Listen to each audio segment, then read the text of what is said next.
ایمان کا چھٹا شعبہ کیا ہے؟ آخرت پر ایمان لے کر آنا۔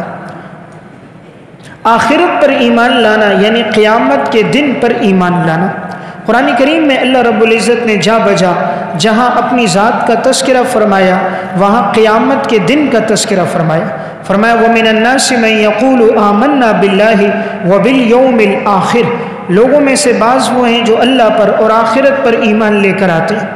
معلوم ہوا قرآن کی تعبیر یہ ہے، جہاں اللہ نے اپنی ذات کا تذکرہ فرمایا اللہ رب العزت نے اسی کے فوراً بعد آخرت کا تذکرہ فرمایا۔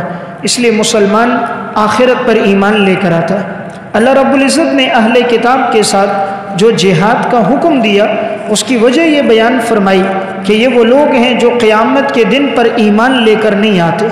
قاتل الذین لا یؤمنون باللہ ولا بالیوم الآخر، لڑو ان لوگوں کے ساتھ جو اللہ پر اور آخرت کے دن پر ایمان نہیں لاتے۔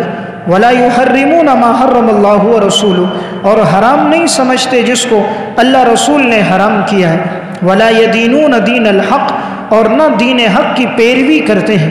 من الذین اوتوا الکتاب، یہ ان لوگوں میں سے جنہیں کتاب دی گئی۔ حتی یعطوا الجزیۃ عن ید وہم صاغرون، یہاں تک کہ یہ لوگ جزیہ دیں اپنے ہاتھوں سے، اس حال میں کہ یہ لوگ ذلیل و رسوا ہیں۔ تو قرآن کریم نے جا بجا قیامت کے دن پر ایمان لانے کو ضروری قرار دیا ہے۔